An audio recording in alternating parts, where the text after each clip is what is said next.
So welcome back to our next program, program 4, Artist-curator conversation and book lounge with Diana Policarpo and Stefanie Hessler, Fungi, Witches and Sexual Health Justice, with an introduction by Guilherme Blanc. So thank you very much and give the word to you. Thank you, Amalia, and thank you again to Invisible Drum for organizing the symposium. This is the last part tonight of the second symposium of spiritual technologies, witchcraft and the capitalization of health. And yeah, thank you, Amalia Fanfara, Nazareth Soares for organizing this, and Marita Isabel Solberg and Jessica Ulevoseter for also being with us, guiding us, bringing us together into the space, grounding us here, and also for hosting all of the conversations that we've been part of today. And I'm really happy to be with Diana Policarpo today and Guilherme Blanc. We've worked together on the exhibition Nets of Hyphae, and Guy was kind enough to introduce us. Guy is the current director of the new film center Batalha in Porto, and he was the artistic director of the Galeria Municipal de Porto, who is our partner in the exhibition. So Guy wanted to say a few words. Well, thank you. Can you listen, Steffi? Yes. Well, yes. Thank you very much. Good evening. And well, I'm extremely pleased to be here, to be in Trondheim again, in fact, as well. It's a real joy to come together again and give in this launch, and with that, giving life to another project jointly with you, Steffi and Diana, Catherine, and the whole team at Kunsthall Trondheim. So huge thanks also to Invisible Drum for organizing this and allowing us to be included, which is very kind indeed.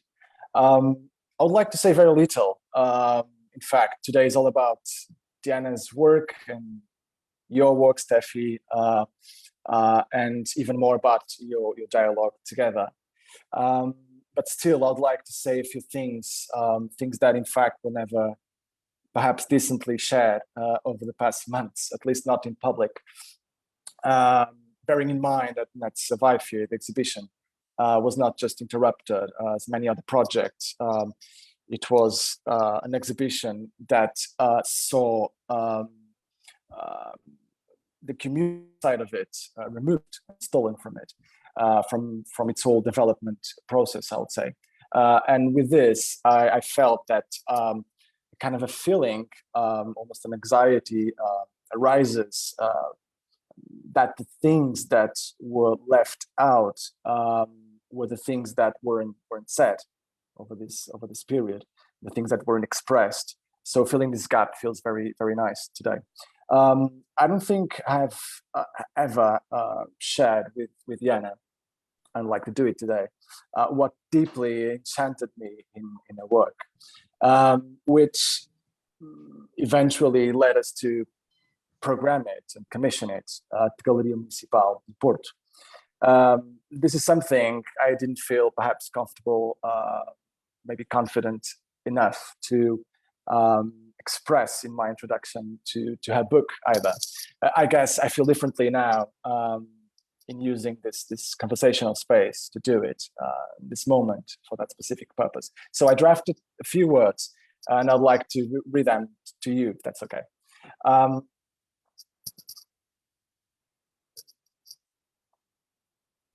Diana's work at a personal level does not simply tackle subjects that put us in touch with ways of articulating through an individual voice and practice certain intellectual and investigative concerns that are relevant today in the sense of its importance to think and consider what can contemporary art be about, whose explanation to wide audiences is part of my job here, which will be enough, I think, per se, to host her project here in Galeria Municipal.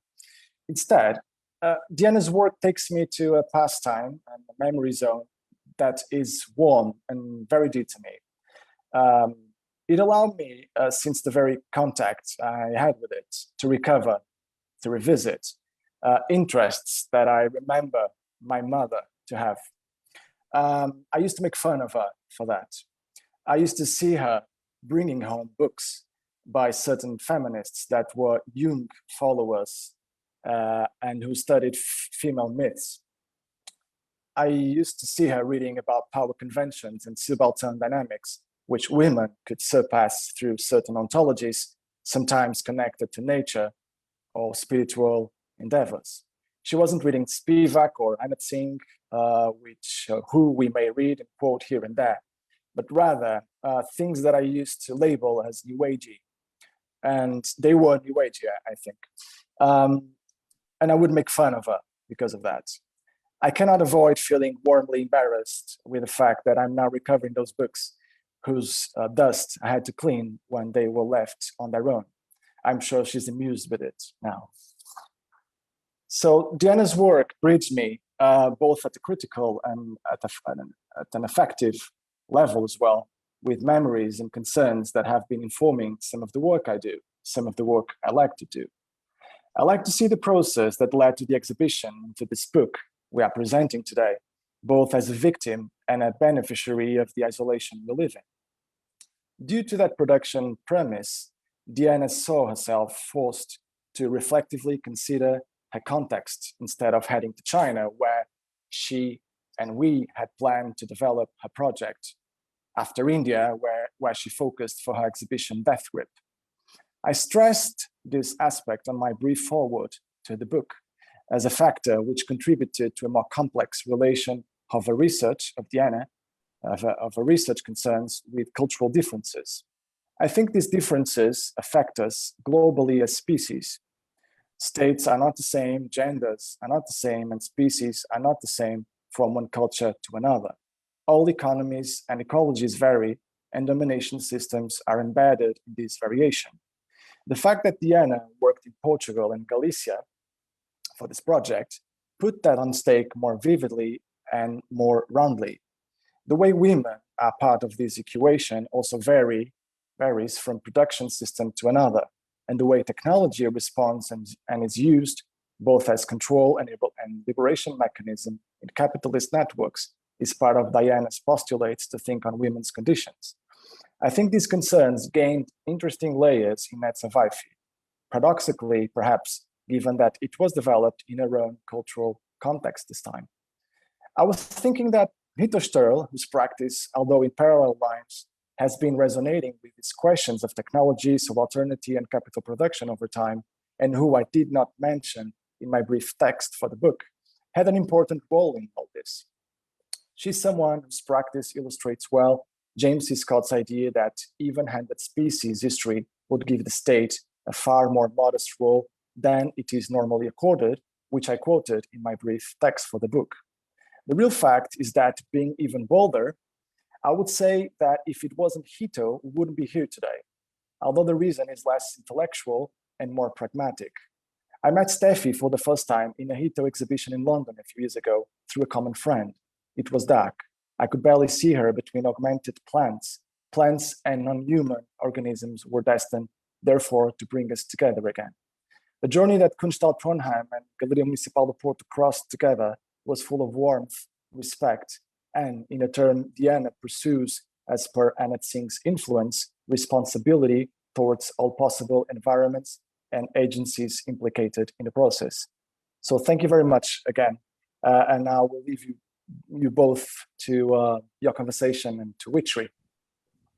Thank you so much, Guilherme. Thank you, Guy. So generous and so, yeah, beautiful. Thank you so much for sharing this with us. And thank you also for your beautiful foreword to the book that we will actually, we will Pleasure, come back to the book later on. I also, before we dive into the conversation, want to give a huge shout out to the Kunsthall Trondheim team, and especially Matti Batalha and Karl Martin Farby, who've been helping us a lot today. So this is really, it looks easy, but it's actually quite complex to have these hybrid events, both online and offline, and especially in a time like this. So I'm really grateful to you all for making this happen. I also want to say thank you to the Galeria Municipal de Porto and to Moose Publishing for co-hosting the event tonight. So Diana, we've had so many conversations over the past year, actually longer than a year. And we started by talking about mushrooms. And I feel that the web of connections that Guy also described in his introduction is very symptomatic of the kind of work that you do. And we're in your exhibition here, which looks a little bit different than it does when it is active, because it's been transformed into the place of the symposium.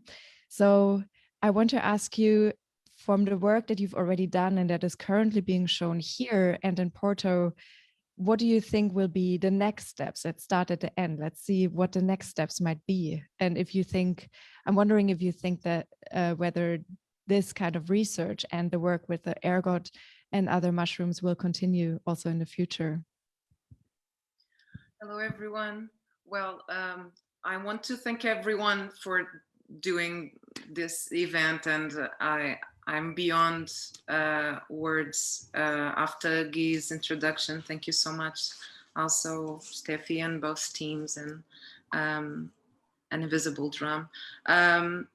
Well, actually the experience of us working together and putting this exhibition together, it was already like an attempt from my side to really bring, like different stories and as much narrative as I could put into in a big subject. So I really like through the last year, I really had this idea of a labyrinthic experience in the gallery where different artworks could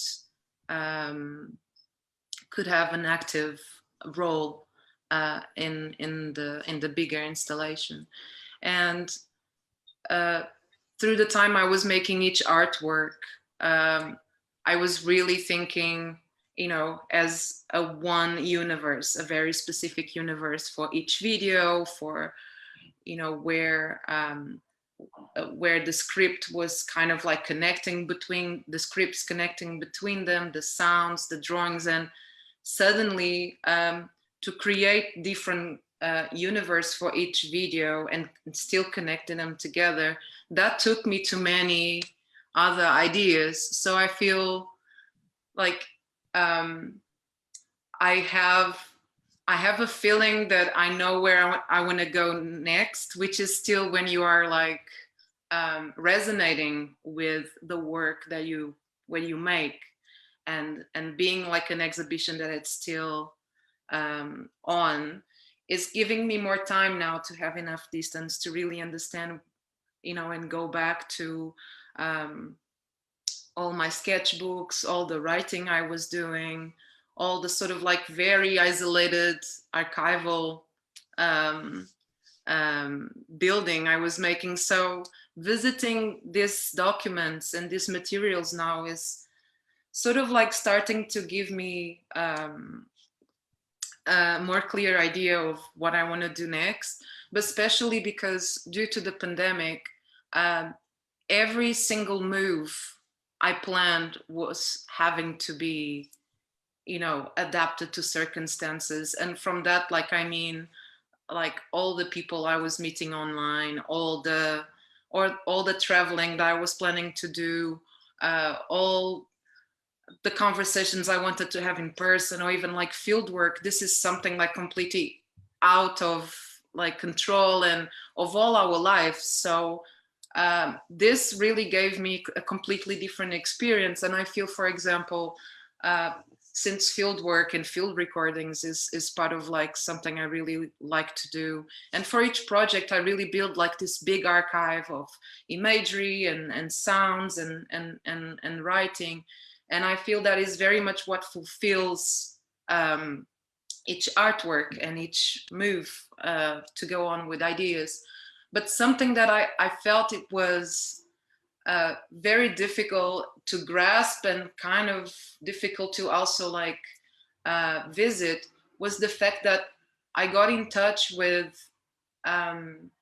very amazing people who had this ancestral knowledge of the land and of herbs and of plants. And I'm also talking about older people who actually have Facebook, and that was like, you know, that was like a bliss, because I couldn't, I remember like I was traveling during last summer and I couldn't talk to people. People, like some friends will point at a baker or someone in a village who used to organize the ritual or the ceremonies to you know, to get together and pick the cereals from the plants, you know, to preparing to make the flour. So this involves like a very traditional process and like working songs. So this is part of like, you know, like an annual ceremony that I was really wishing to be part of, to record that moment and to have,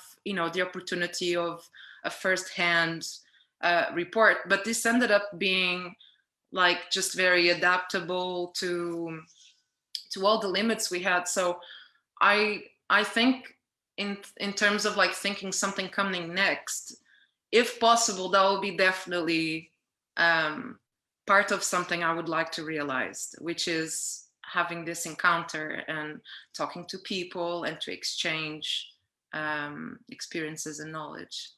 Hopefully that will be possible again soon. We are in your exhibition, but it's not really on, plus the people online can't see it. So I'm going to share my screen and show some images of the exhibition. We will start with Porto, because that's where the exhibition started and where, yeah, everything started. And I think it's really nice to see the iteration of the exhibition in these two different locations. So you can see here that, well, you can see something else happening as well. Okay. So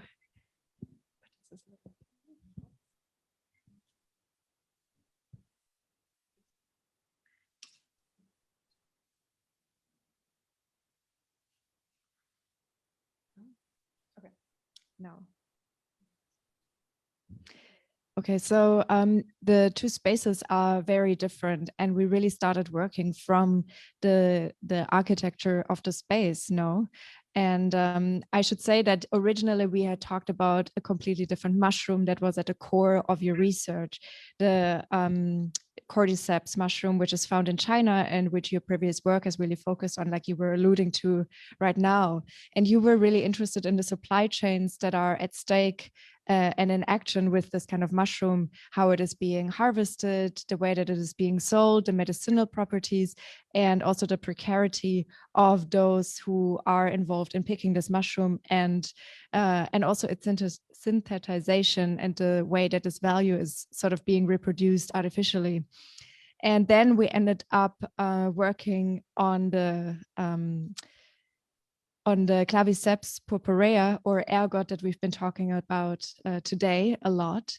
And this was really a wonderful coincidence because it brought together both of our geographies in a way that this other mushroom didn't do or wouldn't have done. So in a way, the fact that we were confined to doing research in Norway and Porto and Spain, respectively, was really, yeah, I mean, it made this exhibition possible. So I think sometimes it's nice to just show also how artist work is, as many of us know, very connected to all of the material, social, political circumstances surrounding us.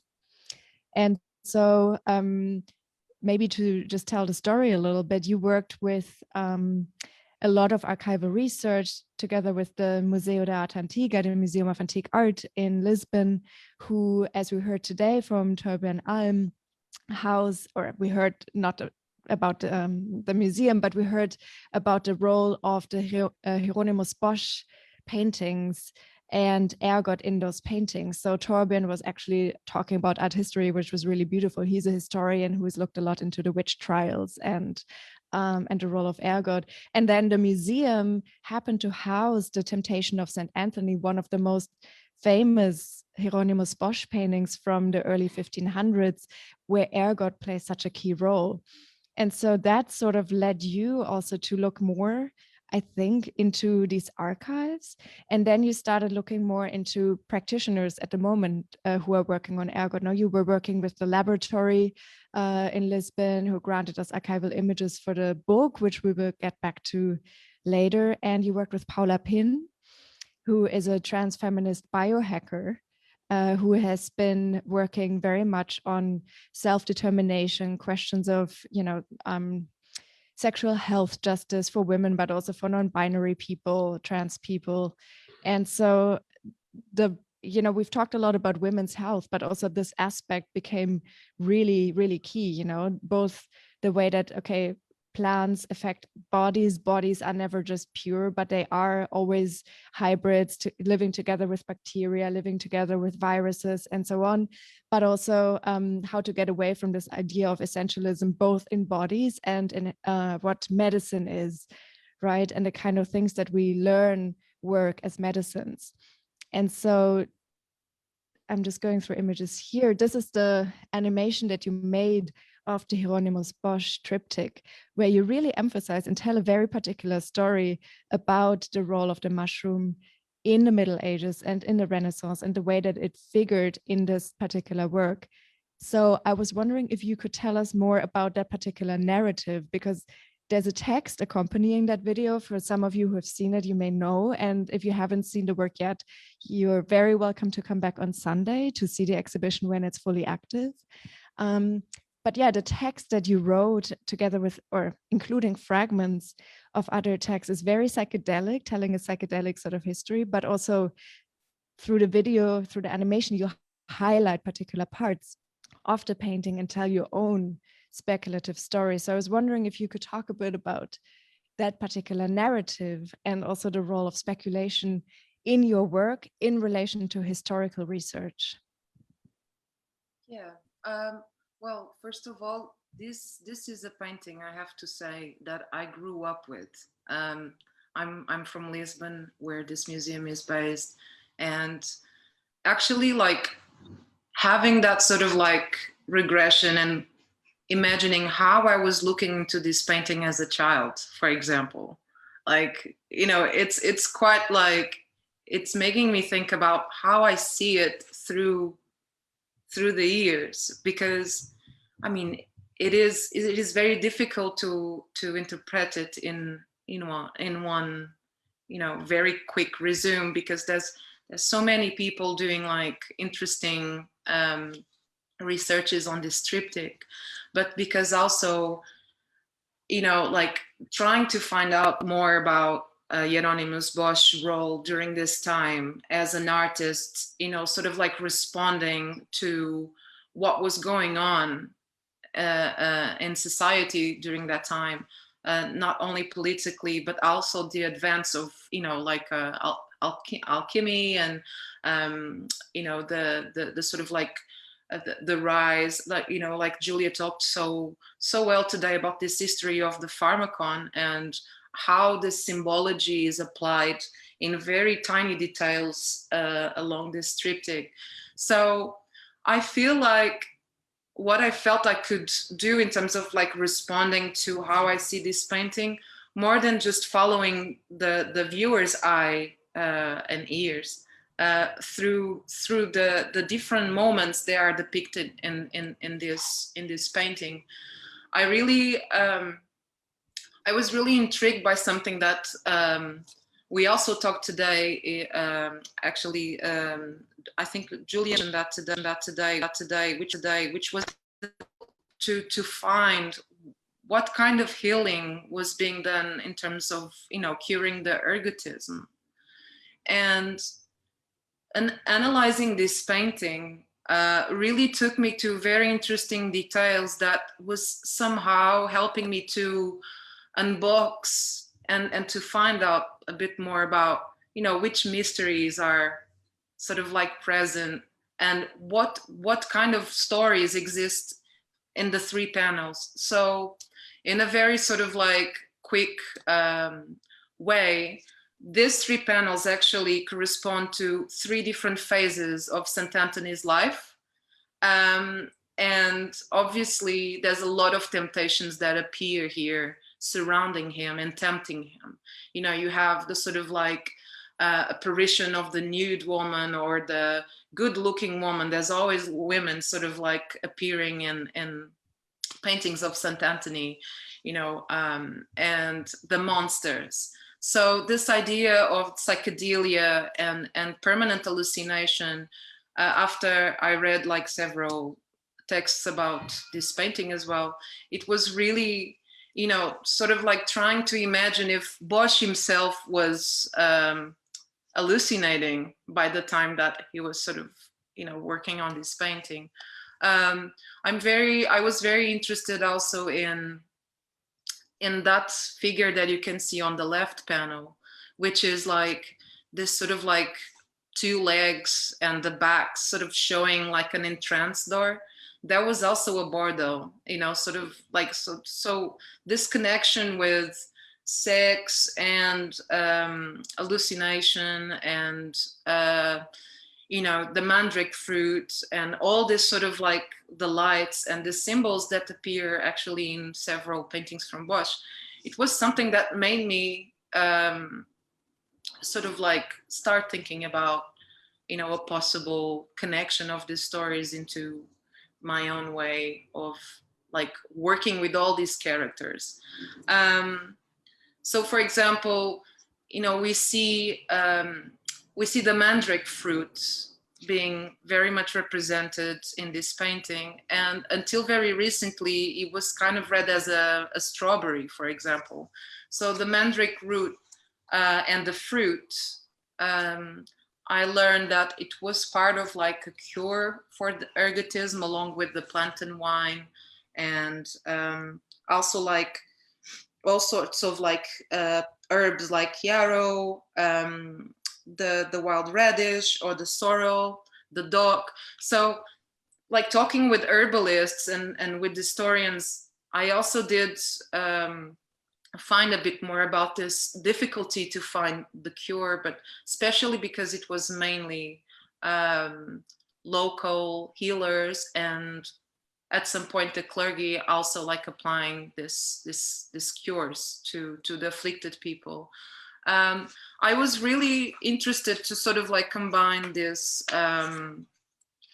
this symbology of the painting with you know, I say that there's a pregnant woman that appears in the painting and this connection of you know, like reproduction and the idea that history grows directly from the stomach, you know, like this sort of like process of digestion in food and bewitched food that we also talked today. But I was really interested in this idea of how actually I have a note here from the script which says the neoliberal regimes of biocapital produce the body as never healthy enough, and the bodies that you see in this painting actually, they are, you know, weak bodies. They are the bodies of the peasant. They are the bodies of the sex workers. They are the bodies of the priestesses, of the monsters. And I was interested in this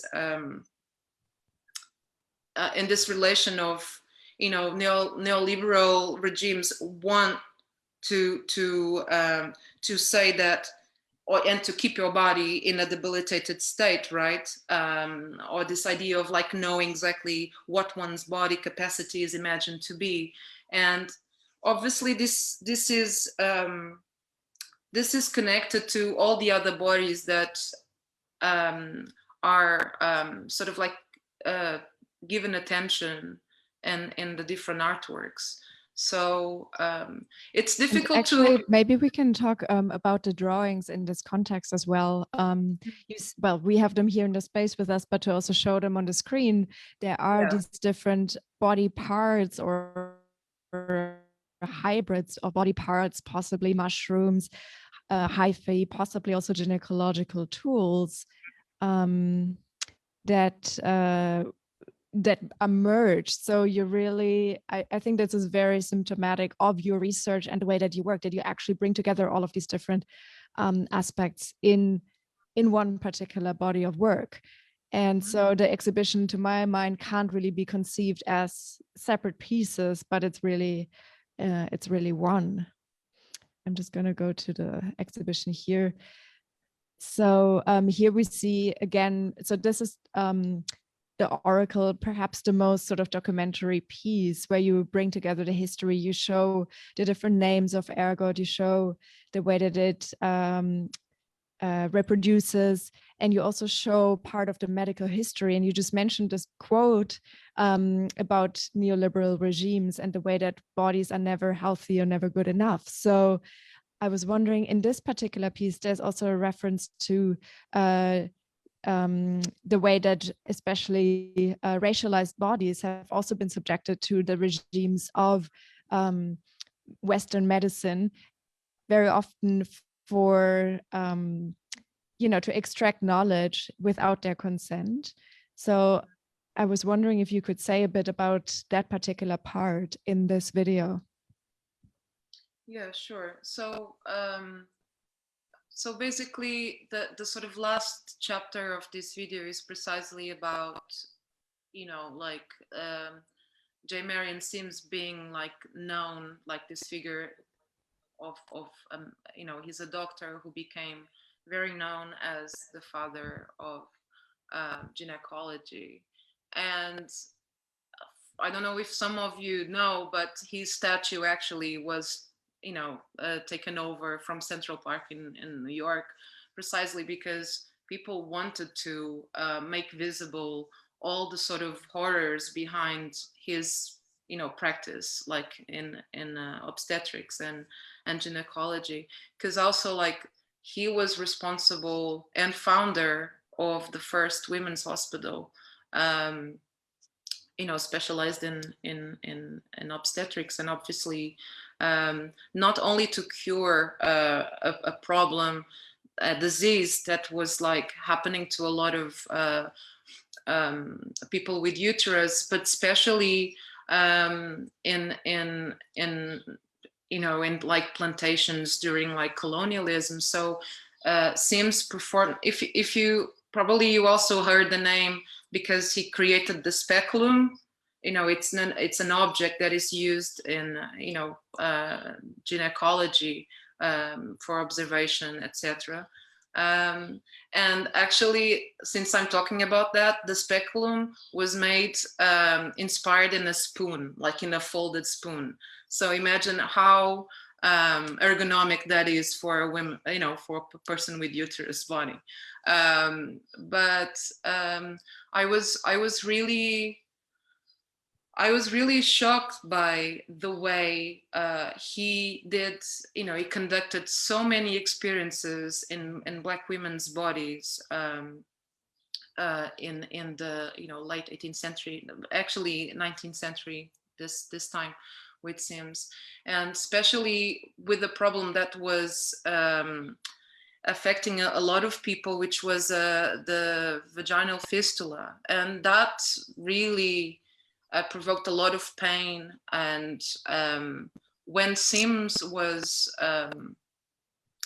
invited to have a look and start treating these different women that was suffering a lot after they having the first babies, he actually and publicly expressed that he had no interest in gynecology, he had no interest in this particular speciality, but he did become the father of gynecology. So I really wanted to, coming from a very old appearance of like women rituals and healers from ancient Greece, this video really, sort of like goes through history until a bit more, recent events. But obviously, the most famous woman from these horrible experiences performed, the surgeries performed by Sims was an ARCA. And I really wanted, you know, to make that story visible as well, because at the time when I was making this video, I was already working with Paula, and you know, being someone who was part of a collective, like trying to create and design gynecological objects which are more inclusive and safe, and also like open source and affordable. I was really trying, you know, and Silvia Federici obviously talked today about that very well, which is this sort of like this abandonment of the figure of the midwife and the healer for suddenly a one-to-one, you know, male doctor. And obviously doctors had the interest of, you know, selling this new designy, you know, gynecological instruments, which provoked a lot of pain also.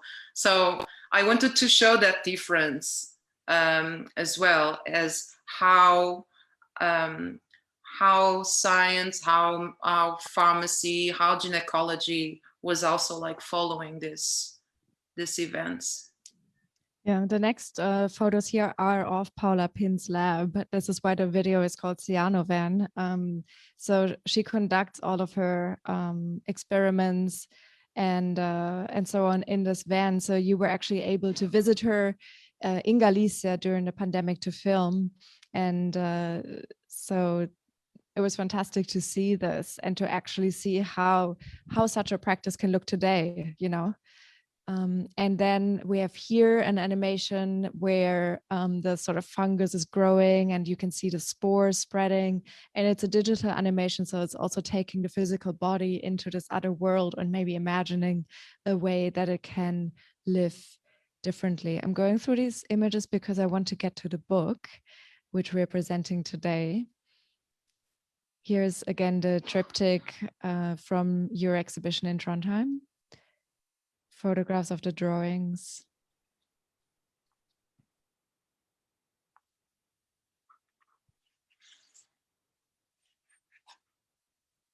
It's a very hallucinatory, very sort of sensorial exhibition, and both you and I believe that that's really important for art, that there's always research, of course, at the base of it, but that there's also the sort of experience created through the works that puts you into a different state of mind. We've been talking about feminist psychedelia, among others.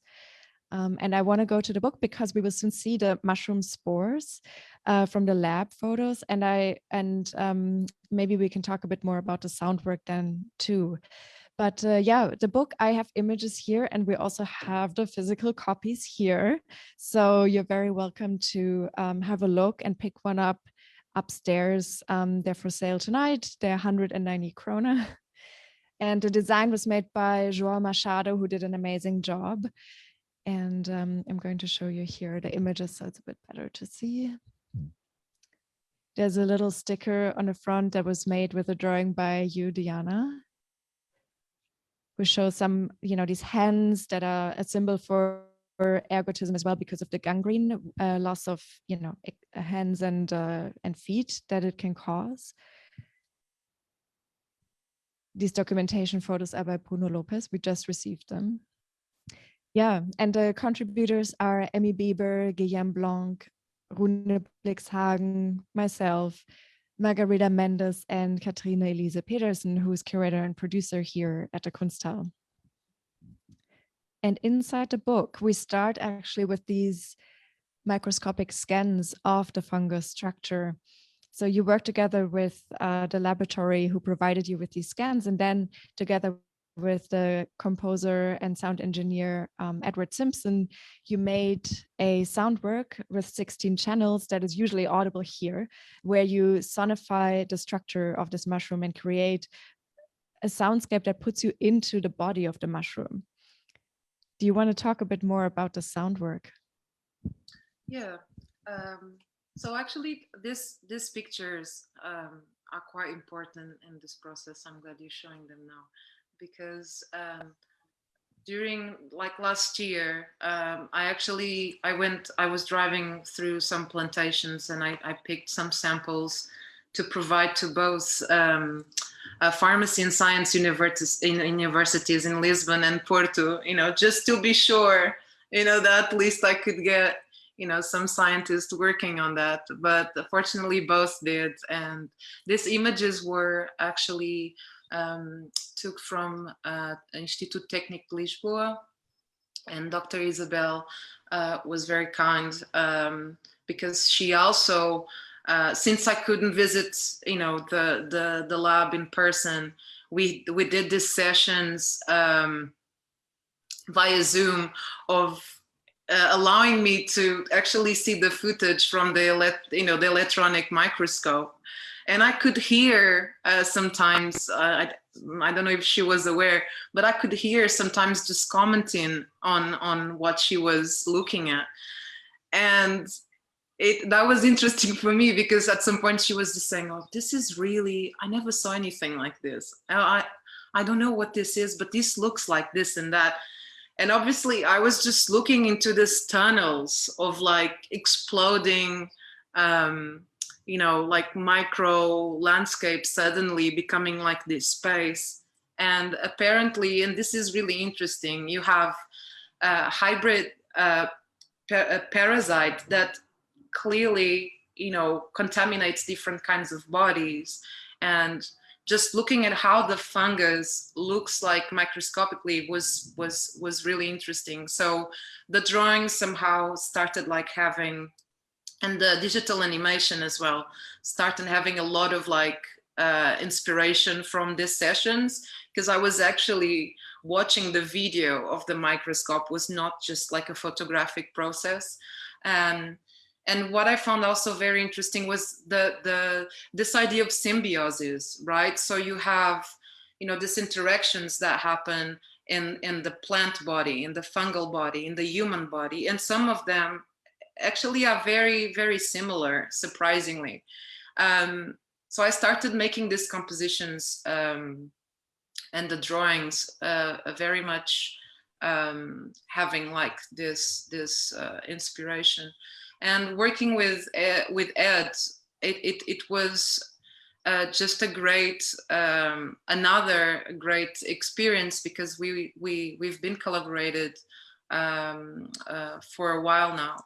And Ed is an amazing composer, and also like he had initially had a lot of ideas to compose the sound with a very specific synthesizer, which is a Buchla. And there's like a recent funny story about Buchla as well, because there was a technician who was recovering this keyboard, and apparently while sort of like brushing the dust, he wet one of his fingers and wiped the keyboard, and apparently he had LSD. So, the whole connection with the Buchla itself was quite funny. And the kind of sounds, the crystal sounds, and the sort of fire textures, the sort of the imagination of the spores traveling in the air. It was part of like the references we had to actually sculpt the sound like for the installation. So when you visit the exhibition, there are many directions where the audio actually is distributed. So it's not just this sort of like textural transformation in the space, but it was really thinking about the cycle of this fungus as a sort of a score itself, if we can imagine that. This was like the challenge. And in the previous project I did with Ed, we actually had a lot of like visual scores and field recordings. So it was much more like about trying to create an idea of space from this specific region where I was developing the project Death Grip.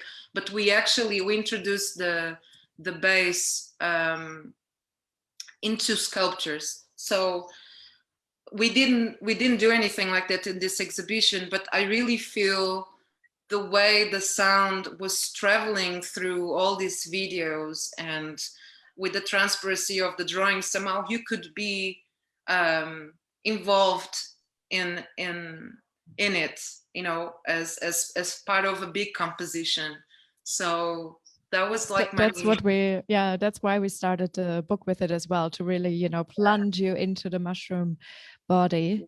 This is the last image here. It's really beautiful to see the diversity of different shapes inside that mushroom.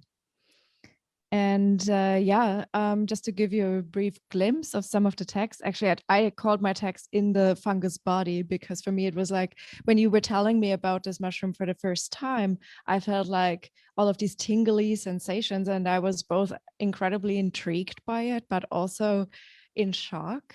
And it was this kind of attraction where you both want to have an experience and you're also incredibly frightened of it. You mentioned LSD, actually, the mushroom, and we heard this before, is also at the base of LSD, and was Albert Hofmann, when he was doing research on the mushroom in order to discover cures for maternal bleeding after giving birth. That's how he discovered LSD. So this sort of, you know, very physical, also mental journey through this mushroom body has been the beginning or the starting point for me and for this text. We have beautiful documentation images of both exhibitions, and also a series of different reference images, some of which are part of the Oracle video. There's a wonderful text by Katrine Lise Pedersen who thinks about, or who really researched the history of this mushroom through different epochs and times and eras. And Katrine also did an interview with Rune Blixhagen, and it's my favorite book, or my favorite text title ever, which is A Guided Tour Through Hell. I think it's just brilliant. It comes from Rune. He mentioned that in the conversation. We also created a podcast based on that conversation in Norwegian for those of you who understand Norwegian. And so the interview is in the book as well. So for us, it was really important to also have that presence of the mushroom and the Finnmark witch trials, the way that shamanism has been prosecuted, present in the book. Here's another still, or spread, I should say, from the book with different reference images. And then we have a wonderful text by Margarida Mendes, Sonic Alchemy, where she thinks about your sound work in particular, and also in relation to a lot of female electronic music pioneers. It's really wonderful. She writes about some of your earlier work too, so it creates a genealogy of sound in your practice. And Amy Weber wrote a short story, which is really psychedelic as well. It's absolutely wonderful. It's about a person, or we don't know even if it's a person, and the transformation of that body, and how that person is perceived, itchiness. It's very physical and really beautiful. I like the abstraction too, because it allows for so much room for imagination and connections to your work, but without being direct or literal about it. I was going to ask you if, I could talk a little bit about this short story by Amy, because since it's like 2 pages, it's still like a bit big. I don't know if I should just resume. Yeah, that would be great. A bit more about it, or read a bit about it. I don't know. How are we doing? Maybe you can, I think we should probably take some questions in a couple of minutes, but if you have a particular passage from the text, feel free to read it. Otherwise, maybe you can sum it up. Okay, let me see. Find like just one quickly.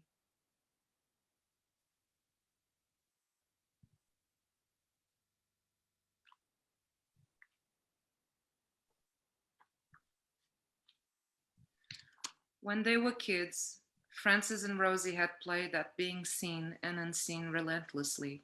It was Rosie's doing, really. She was confident and trusted her body to perform.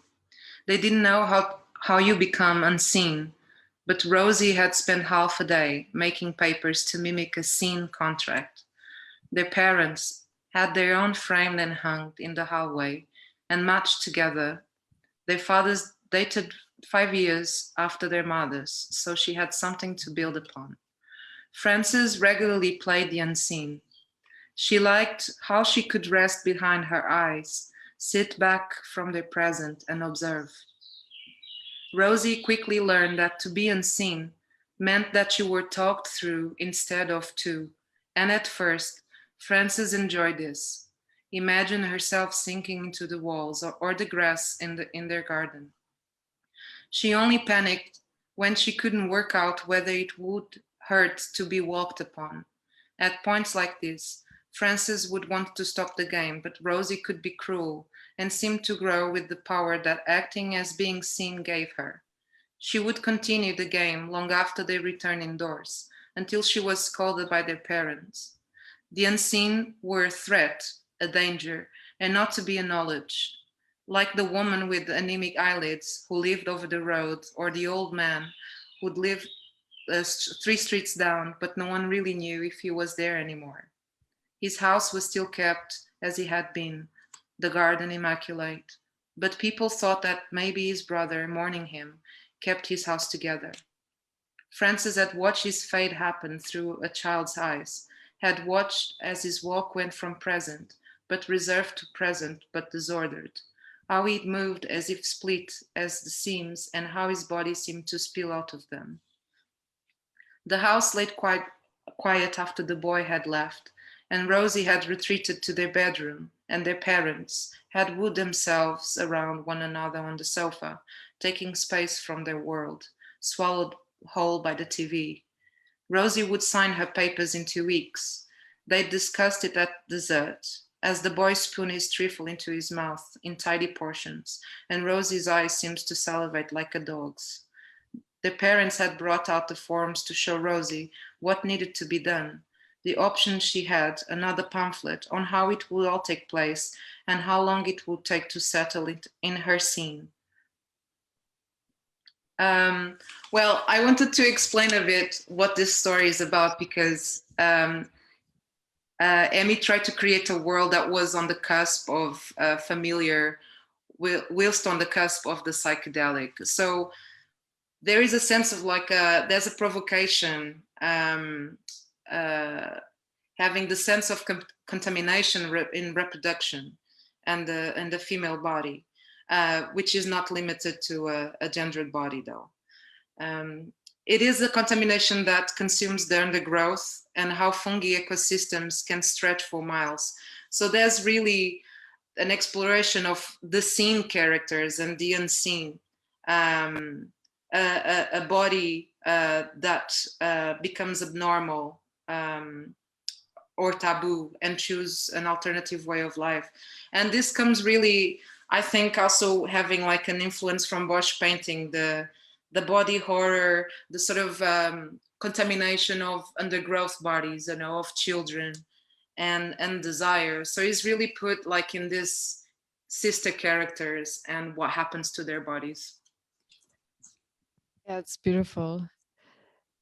This is actually the last image that I wanted to share, so I'll stop sharing my screen. And we can take some questions from anybody here or anybody on Zoom who wants to ask a question.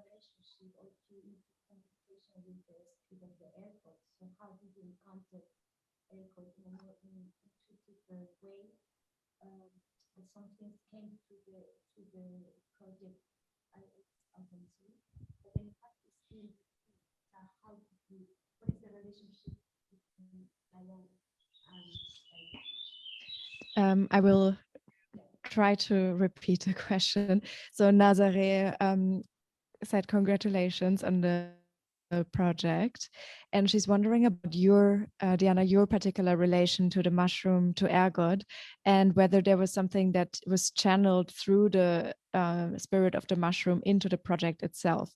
She's asking from the perspective of an artist, what kind of role did the actual, this mushroom play in creating your work? Or okay, we'll hand over the microphone. I think that's more precise. Yeah.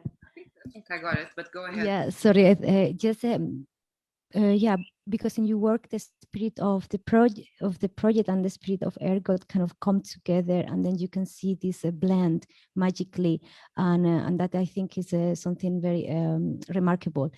And I was just wondering, as an artist, you own a journey, like intuitively, I guess some of the experience that how you met the ergot in such a different spaces, what kind, if you can share something about the intimate interconnection with the ergot. Did you have maybe anything that you have not shared or within the spirit of the project? I don't know if I make myself clear. No, I got it. Well, basically, my direct relationship with this ergot, it's been like a total mutation. It complete all the space I had available in my life and my body, but suddenly it was also like, how understanding how herbalism had so much like impact in my life, like in the last few years, but especially because I'm studying more of that knowledge, but it's also something that comes from 3 generations in my family.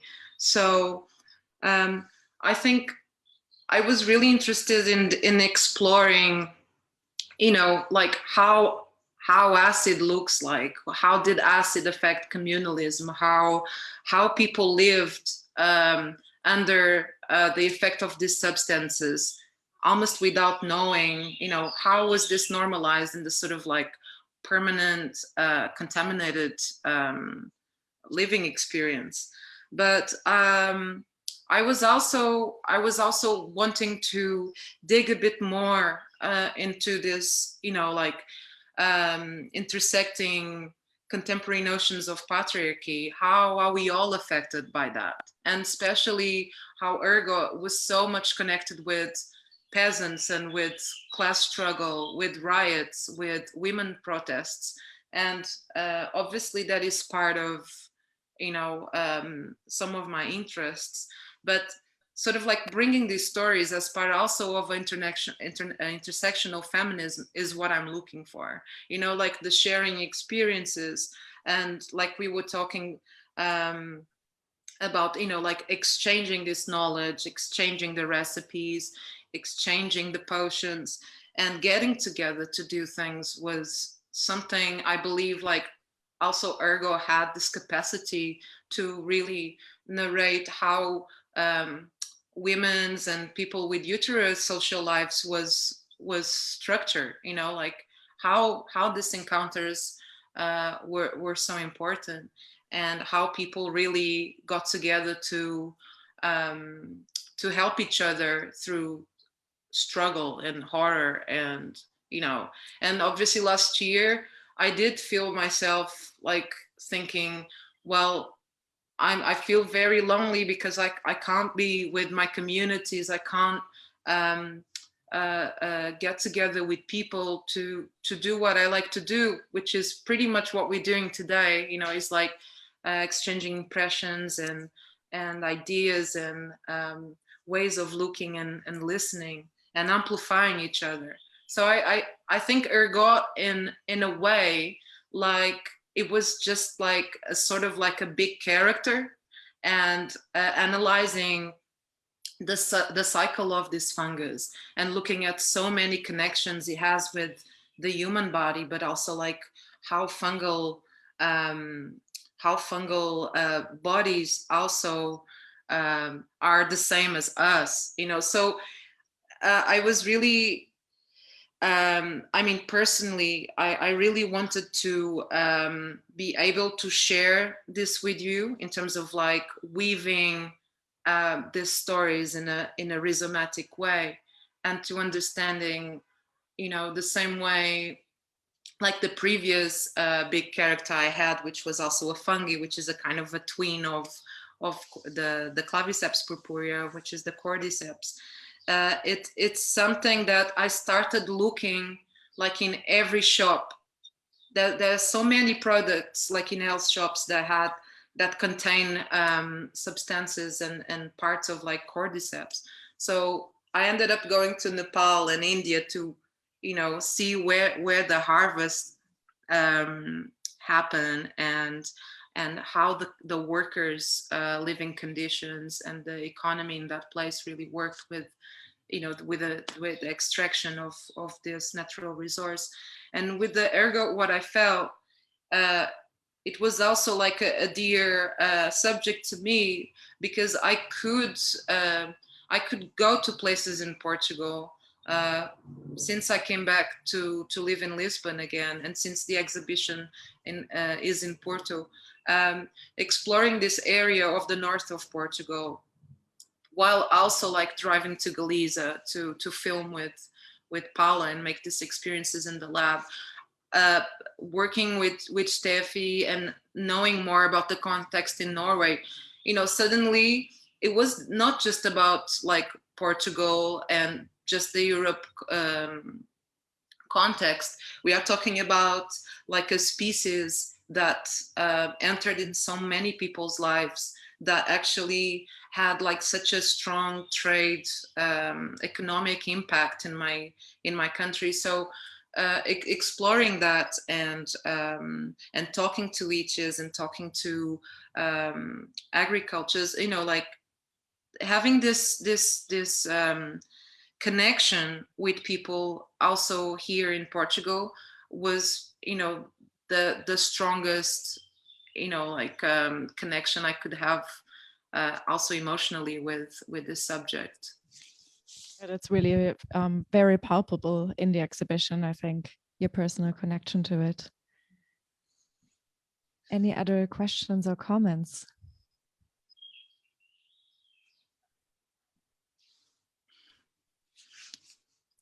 I think we could keep talking forever, but it's been a long day here, really rich, yeah. Very, very interesting day. I was delighted. Yeah. So yeah, thank you, Diana, and also Guy. Thank you so much for being here, for your beautiful introduction tonight, and also to the book. Thank you, Invisible Drum, Galeria Municipal de Porto, and Moose Publishing. I also want to thank Snorre Busch and team for setting up the streaming here tonight. And yeah, the books are available. So I hope you got curious and would like to buy one. And I hope that we get to continue the conversation and continue to grow our mycelium and have the spores of the ergot and the spirit of collaboration spread. Thank you so much. Thank you. Thank you, Steffi. Bye. Steffi and Nazare and Amalia. Is there a question? Yes, I just wanted to acknowledge an article that has been published in context with this exhibition and the symposium, which is by Alexander K. Smaskos. And then it's called From Obstetrics to LSD, A Natural History of Ergot, and has been published in the Invisible Drum website, but also in Songlines Doser, which is a digital pilgrimage, which is growing for bringing these knowledge together, and just to make sure that everyone who is participating in the symposium can have the chance to read it. Thank you very much. Thank you so much. Thank you. Bye.